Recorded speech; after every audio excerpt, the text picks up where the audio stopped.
ಶ್ರೀಚಕ್ರಮಾತಾ YouTube channel ವೀಕ್ಷಕರಿಗೆ ನನ್ನ ಹೃತ್ಪೂರ್ವಕ ನಮಸ್ಕಾರಗಳು. ಸುಭಾಷಿತ: ಮತ್ತೊಬ್ಬರಿಗೆ ಮೋಸ ಮಾಡಿ ನೆಮ್ಮದಿಯಾಗಿ ಬದುಕಬಹುದು ಎಂದುಕೊಂಡರೆ ಅದು ತನ್ನ ಮೂರ್ಖತನ. ಕರ್ಮ ಎಲ್ಲದಕ್ಕೂ ಉತ್ತರಿಸುತ್ತದೆ. ಗೊತ್ತಾಯ್ತಾ? ಕರ್ಮ ಯಾವತ್ತೂ ಬಿಡೋದಿಲ್ಲ.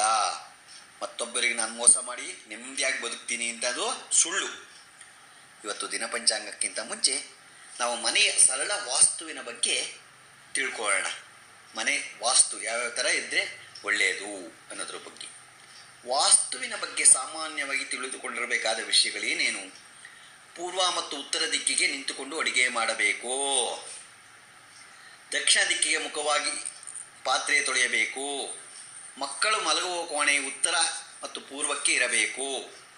ಅಪ್ಪ ಅಮ್ಮ ಮಲಗುವ ಕೋಣೆ ದಕ್ಷಿಣ ಪಶ್ಚಿಮ ದಿಕ್ಕಿಗೆ ಇರಬೇಕು. ಮಲಗುವ ಕೋಣೆಯಲ್ಲಿ ಕನ್ನಡಿ ಇರಬಾರದು, ಏಕೆಂದರೆ ಬೆಳಿಗ್ಗೆ ನಿದ್ರೆಯಿಂದ ಎದ್ದ ನಂತರ ನಮ್ಮ ಮುಖವನ್ನು ನಾವೇ ನೋಡಿಕೊಳ್ಳಬಾರದು. ಹಾಗೇನಾದರೂ ಕನ್ನಡಿ ಇದ್ದರೆ ಅದನ್ನು ಬಟ್ಟೆಯಿಂದ ಮುಚ್ಚಿಬಿಡಿ. ಊಟದ ಕೋಣೆಯಲ್ಲಿ ಕನ್ನಡಿ ಇದ್ದರೆ ಒಳ್ಳೆಯದು, ಆರೋಗ್ಯ ವೃದ್ಧಿಸುತ್ತದೆ. ಊಟ ಮಾಡುವಾಗ ಪೂರ್ವ ದಿಕ್ಕಿಗೆ ಕುಳಿತು ಊಟ ಮಾಡಬೇಕು, ಅಂದರೆ ಸೂರ್ಯ ಉದಯಿಸುವ ದಿಕ್ಕು. ಅನ್ನ ಮಾಡಿದ ಪಾತ್ರೆ ಮತ್ತು ಅಡುಗೆಯನ್ನು ಮಾಡಲು ಬಳಸಿದ ಪಾತ್ರೆಗಳನ್ನು ತೊಳೆದ ನಂತರ ಮಗುಚಿ ಇಡಬಾರದು. ಅದೇ ರೀತಿ ಊಟ ಮಾಡಲು ಬಳಸುವ ತಟ್ಟೆ ಹಾಗೂ ಲೋಟಗಳನ್ನು ಮಗುಚಿ ಇಡಬಾರದು. ಹಾಗೆ ಮಾಡಿದರೆ ಮನೆಗೆ ದರಿದ್ರ ಆವರಿಸುತ್ತದೆ, ಅನ್ನಕ್ಕೆ ಕೊರತೆ ಉಂಟಾಗುತ್ತದೆ. ಅಡುಗೆ ಕೋಣೆಯಲ್ಲಿ ದೇವರ ಚಿತ್ರಗಳನ್ನು ಇಡಬಾರದು ಹಾಗೂ ದೇವರ ಕೋಣೆಯಲ್ಲಿ ಪಕ್ಕದಲ್ಲಿ ಅಡುಗೆ ಅಥವಾ ಸ್ನಾನ ಮತ್ತು ಶೌಚಾಲಯದ ಕೋಣೆಗಳು ಇಡಬಾರದು. ಹೀಗೆ ಇದ್ದರೆ ಮನೆಯಲ್ಲಿ ಧನಾತ್ಮಕ ಶಕ್ತಿಗಿಂತ ಹೆಚ್ಚಾಗಿ ಋಣಾತ್ಮಕ ಶಕ್ತಿಯು ಅಧಿಕವಾಗಿ ಉಂಟಾಗುತ್ತದೆ. ಯಾವುದೇ ಔಷಧಿಗಳು ಮಾತ್ರೆಗಳನ್ನು ಅಡುಗೆ ಕೋಣೆಯಲ್ಲಿ ಇಡಬಾರದು. ತಿಜೋರಿ ದಿಕ್ಕು ಕೋಣೆಯ ನೈಋತ್ಯದಲ್ಲಿದ್ದು ಉತ್ತರಾಭಿಮುಖವಾಗಿ ಇರಲಿ. ಮನೆಯ ಅಂಗಳದಲ್ಲಿ ಗಿಡ ನೆಡಿ, ವಾಸ್ತು ದೋಷ ದೂರ ಮಾಡಿ. ಮನೆಯ ಪಶ್ಚಿಮ ದಿಕ್ಕಿಗೆ ತೆಂಗು, ಉತ್ತರಕ್ಕೆ ಮಾವು, ದಕ್ಷಿಣಕ್ಕೆ ಅಡಿಕೆ ಮರ, ಪೂರ್ವಕ್ಕೆ ಹಲಸಿನ ಮರವನ್ನು ಬೆಳೆಸಿದರೆ ಮನೆಯ ಮೇಲೆ ಯಾವ ದೃಷ್ಟಿಯೂ ಬೀಳುವುದಿಲ್ಲ. ಮನೆಯ ಪೂರ್ವದಲ್ಲಿ ಬಿಲ್ವ ವೃಕ್ಷವನ್ನು ನೆಟ್ಟು ಬೆಳೆಸಿ ಸೋಮವಾರ ಹಾಗೂ ಶುಕ್ರವಾರ ಆ ಮರಕ್ಕೆ ಪ್ರದಕ್ಷಿಣೆ ಬಂದು ಪೂಜೆ ಸಲ್ಲಿಸಿ ಬಿಲ್ವಪತ್ರೆಯಿಂದ ಲಕ್ಷ್ಮೀ ದೇವರ ಆರಾಧನೆ ಮಾಡಿದರೆ ಲಕ್ಷ್ಮೀ ಕಟಾಕ್ಷ ಬರುತ್ತದೆ. ಮನೆಯ ಮುಂಭಾಗದಲ್ಲಿರುವ ವೃಂದಾವನದೊಳಗೆ ನೆಲ್ಲಿ ಕೊನೆಯ ನೆಟ್ಟು ಬೆಳೆಸಿ ಪ್ರತಿ ಮಂಗಳವಾರ ಹಾಗೂ ದ್ವಾದಶಿಯೊಂದು ನೆಲ್ಲಿ ಗಿಡವನ್ನು ಪೂಜಿಸಿದರೆ ಮನೆಯಲ್ಲಿ ಸುಖ ಶಾಂತಿ ಉಂಟಾಗುತ್ತದೆ. ಮನೆಯ ಈಶಾನ್ಯ ದಿಕ್ಕಿನಲ್ಲಿ ಔದುಂಬರ ವೃಕ್ಷವನ್ನು ಬೆಳೆಸುವುದರಿಂದ ಗುರುವಿನ ಅನುಗ್ರಹವಾಗುತ್ತದೆ. ಗುರುವಿಗೆ ಸಂಬಂಧಪಟ್ಟ ದೋಷಗಳು ಪರಿಹಾರವಾಗುತ್ತದೆ. ಮನೆಯ ಹಿತ್ತಲಲ್ಲಿ ಬಿಳಿ ತುಂಬೆ ಹೂವಿನ ಗಿಡ ಬೆಳೆಸುವುದರಿಂದ ಉತ್ತಮ ಫಲ ಉಂಟಾಗುತ್ತದೆ. ವಾಸ್ತು ದೋಷ ಪರಿಹಾರವಾಗುತ್ತದೆ. ತುಳಸಿಯನ್ನು ಮನೆಯ ಉತ್ತರ, ಈಶಾನ್ಯ ಅಥವಾ ಪೂರ್ವ ಭಾಗದಲ್ಲಿ ಬೆಳೆಸಬೇಕು. ತುಳಸಿಯನ್ನು ಮನೆಯ ಪ್ರವೇಶದ್ವಾರಕ್ಕೆ ಹೊಂದಿಕೊಳ್ಳುವಂತೆ ನೆಡಬಾರದು. ತುಳಸಿ ಗಿಡವನ್ನು ಯಾವುದೇ ಕಾರಣಕ್ಕೂ ಸರಿ ಸಂಖ್ಯೆಯಲ್ಲಿ ನೆಡಬೇಕೇ ಹೊರತು ಬೆಸ ಪ್ರಮಾಣದಲ್ಲಿ ಅಲ್ಲ. ಮನಸ್ಸಿನ ನೆಮ್ಮದಿಯ ಜೀವಕ್ಕೆ ವಾಸ್ತು ಪ್ಲೇಟ್, ನಾಮಫಲಕ ಮನೆಯ ಮುಖ್ಯ ದ್ವಾರದ ಹೊರಬದಿಯಲ್ಲಿ ನೇಮ್ ಪ್ಲೇಟ್ ಇರಬೇಕು. ಇದರಿಂದ ಮನೆಗೆ ಪಾಸಿಟಿವ್ ಎನರ್ಜಿ ಮತ್ತು ಉತ್ತಮ ಅವಕಾಶಗಳು ಮಾಲೀಕರಿಗೆ ಲಭ್ಯವಾಗುತ್ತದೆ ಎಂದು ವಾಸ್ತು ನಿಯಮ ಹೇಳುತ್ತದೆ. ದೀಪ ಹಚ್ಚಿ ಮನೆಯಲ್ಲಿ ಬೆಳಿಗ್ಗೆ ಮತ್ತು ಸಾಯಂಕಾಲ ದೀಪ, ಹಣತೆ ಮತ್ತು ಅಗರಬತ್ತಿ ಹಚ್ಚಬೇಕು. ಇದು ನೆಗೆಟಿವ್ ಎನರ್ಜಿಯನ್ನು ಮನೆಯಿಂದ ಹೊರದೂಡಲು ನೆರವು ನೀಡುತ್ತದೆ. ಮನೆಯ ಆಗ್ನೇಯ ಮೂಲೆಯಲ್ಲಿ ಅಡುಗೆ ಮನೆ ಇರಬೇಕು. ಒಂದು ವೇಳೆ ಸಾಧ್ಯವಾಗದಿದ್ದರೆ ವಾಯುವ್ಯ ಭಾಗವನ್ನು ಆರಿಸಿಕೊಳ್ಳಬಹುದು, ಆದರೆ ಸ್ಟವ್ ಮಾತ್ರ ಆಗ್ನೇಯ ದಿಕ್ಕಿನಲ್ಲಿರಲಿ. ಲಿಂಬೆಯ ಶಕ್ತಿ, ಲಿಂಬೆ ಹಣ್ಣಿಗೆ ನೆಗೆಟಿವ್ ಎನರ್ಜಿಯನ್ನು ಓಡಿಸುವ ಶಕ್ತಿ ಇದೆ. ಹೀಗಾಗಿ ಯಾವಾಗಲೂ ಮನೆಯಲ್ಲಿ ಒಂದು ಗ್ಲಾಸ್ ನೀರಿನಲ್ಲಿ ಲಿಂಬೆಯನ್ನು ಹಾಕಿಟ್ಟು ಪ್ರತಿ ಶನಿವಾರ ಅದನ್ನು ಬದಲಾಯಿಸಿ. ಔಷಧದ ಸಾಮಗ್ರಿ ಅಡುಗೆ ಮನೆಯಲ್ಲಿ ಔಷಧಗಳನ್ನು ಇಡಲೇಬಾರದು, ಏಕೆಂದರೆ ಔಷಧ ಕೂಡ ಕೆಟ್ಟ ದೃಷ್ಟಿಯ ಸಂಕೇತ. ಹೀಗಾಗಿ ಆರೋಗ್ಯಕರ ಜೀವನಕ್ಕೆ ಅಡುಗೆ ಮನೆಯಲ್ಲಿ ಇವುಗಳನ್ನು ಇಡಲೇಬಾರದು. ಧ್ಯಾನಕ್ಕೆ ಒತ್ತು ಕೊಡಿ. ಮನಸ್ಸನ್ನು ಶುದ್ಧಗೊಳಿಸುವ ಸಾಮರ್ಥ್ಯ ಧ್ಯಾನಕ್ಕೆ ಇದೆ. ಹೀಗಾಗಿ ಪ್ರತಿದಿನ 15ರಿಂದ 20 ನಿಮಿಷ ಧ್ಯಾನ ಮಾಡಿ. ಇದು ಮನಸ್ಸನ್ನು ಹಗುರಗೊಳಿಸುತ್ತದೆ, ಸುತ್ತಲೂ ಪಾಸಿಟಿವ್ ಎನರ್ಜಿಯನ್ನು ತುಂಬಲು ನೆರವಾಗುತ್ತದೆ. ಕನ್ನಡಿ ಬಳಕೆ. ಬೆಡ್ರೂಮ್ನಲ್ಲಿ ಕನ್ನಡಿ ಇಡಬಾರದು. ಒಂದು ವೇಳೆ ಈಗಾಗಲೇ ಡ್ರೆಸ್ಸಿಂಗ್ ಟೇಬಲ್ ಅಥವಾ ಬ್ಯಾಡ್ರೂಮ್ನಲ್ಲಿ ಕನ್ನಡಿ ಇದ್ದರೆ ಅದನ್ನು ಮಲಗುವ ಸಮಯದಲ್ಲಿ ಕಟ್ಟನಿಂದ ಮುಚ್ಚಿ. ಪವಿತ್ರ ತೀರ್ಥ ಮನೆಯ ಬಳಕೆ ಮಾಡದೆ ಮೂಲೆಯಲ್ಲಿ ಯಾವಾಗಲೂ ಗಂಗಾಜಲ ಇಡಬೇಕು. ಇದನ್ನು ಪ್ರತಿ ವಾರ ಬದಲಾಯಿಸಬೇಕು. ಇದನ್ನು ಪಾಸಿಟಿವ್ ಎನರ್ಜಿ ಮನೆಯಲ್ಲಿ ತುಂಬ ಸಹಾಯ ಮಾಡುತ್ತದೆ.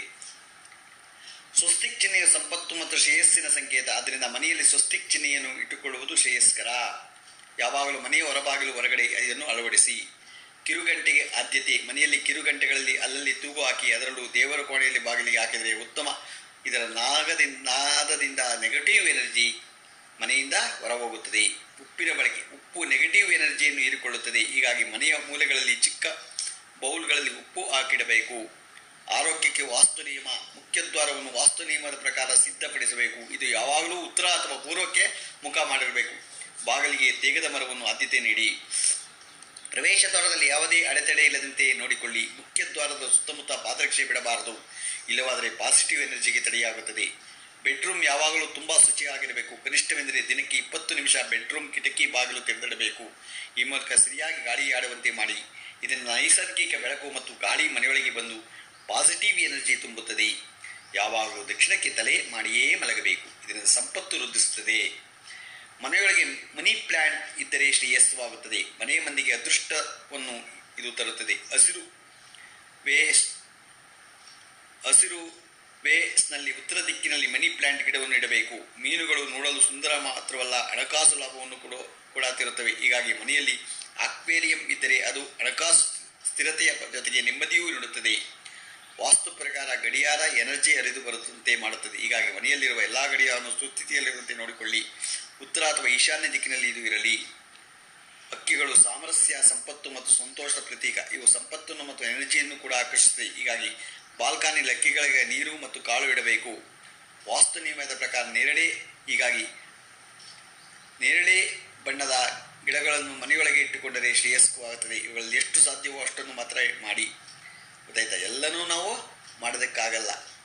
ಆಗಂಥದನ್ನು ನಾವು ಮಾಡಿ ದೇವರು ಅದಕ್ಕೆ ಒಳ್ಳೇದು ಮಾಡುತ್ತಾನೆ. ಗೊತ್ತಾಯ್ತಾ? ಈಗ ನಾವು ಇದರ ಜ್ಯೋತಿಷ್ಯ ಯಾವ್ಯಾವ ಥರ ಸರಳ ವಾಸ್ತು ಬಗ್ಗೆ ತಿಳ್ಕೊಂಡು ಈಗ ದಿನಪಂಚಾಂಗವನ್ನು ತಿಳ್ಕೊಳ್ಳೋಣ. ದಿನಾಂಕ 11/11/2024 ಮಂಗಳವಾರ ಶ್ರೀ ಕ್ರೋಧಿನಾಮ ಸಂವತ್ಸರ ಉತ್ತರಾಯಣ, ಗ್ರೀಷ್ಮ ಋತು, ಜ್ಯೇಷ್ಠ ಮಾಸ, ಶುಕ್ಲಪಕ್ಷ, ತಿಥಿ ಪಂಚಮಿ, ಸಾಯಂಕಾಲ 5:29, ನಕ್ಷತ್ರ ಆಶ್ಲೇಷ, ರಾತ್ರಿ 12:08, ಮಳೆ ಮೃಗಶಿರ 2ನೇ ಪಾದ, ರಾಹುಕಾಲ 3:35 5 ಗಂಟೆ 11 ತನಕ ಇದೆ. ಗುಳಿಕ ಕಾಲ 12:23 1:59 ತನಕ ಇದೆ. ಯಮಗಂಟ ಕಾಲ 9:11 10:47 ತನಕ ಇದೆ. ಇವತ್ತು ಯಾರು ಹುಟ್ಟುಹಬ್ಬ ಆಚರಿಸ್ಕೊಂತಿದ್ರು, ಮದುವೆಯಾದ ದಂಪತಿಗಳು ವಾರ್ಷಿಕೋತ್ಸವ ಆಚರಿಸ್ಕೊಂತಿರೋರಿಗೆ ನಮ್ಮ ಹೆಬ್ಬಳಲು ಶ್ರೀ ಚಕ್ರಮಾತಾ ಯೂಟ್ಯೂಬ್ ಚಾನಲ್ ಕಡೆಯಿಂದ ಶುಭ ಕಾಮನೆಗಳನ್ನು ತಿಳಿಸ್ತೀವಿ. ದೇವರು ಅವರಿಗೆ ಆಯಸ್ಸು, ಆರೋಗ್ಯ, ಐಶ್ವರ್ಯ ಎಲ್ಲ ಕೊಟ್ಟು ಕಾಪಾಡಲಿ ಅಂತ ನಾನು ಕೇಳ್ಕೊಂತೀನಿ. ನಮ್ಮ ಹೆಬ್ಬಳಲು ಶ್ರೀ ಚಕ್ರಮಾತಾ ಯೂಟ್ಯೂಬ್ ಚಾನಲ್ ಯಾರು ಸಬ್ಸ್ಕ್ರೈಬ್ ಆಗಿಲ್ಲ, ದಯಮಾಡಿ ಸಬ್ಸ್ಕ್ರೈಬ್ ಆಗಿ ಲೈಕ್ ಕೊಡಿ. ಇದು ನಿಮ್ಮದೇ ಚಾನಲ್ ಆಗಿದ್ದರಿಂದ ನಮ್ಮ ಲಿಂಕನ್ನು ಬೇರೆ ಗ್ರೂಪ್ಗಳಿಗೆ ಫಾರ್ವರ್ಡ್ ಮಾಡಿ. ಇದರಲ್ಲಿ ಏನಾದರೂ ತಪ್ಪುಗಳು ಕಂಡು ಬಂದಲ್ಲಿ ನಮ್ಮ ಕಾಮೆಂಟ್ಸ್ ಬಾಕ್ಸ್ನಲ್ಲಿ ಹಾಕಿದ್ರೆ ತಪ್ಪುಗಳನ್ನು ತಿದ್ದುಕೊಳ್ಳೋದಕ್ಕೆ ಅವಕಾಶ ಆಗುತ್ತೆ. ನಮಸ್ಕಾರಗಳು.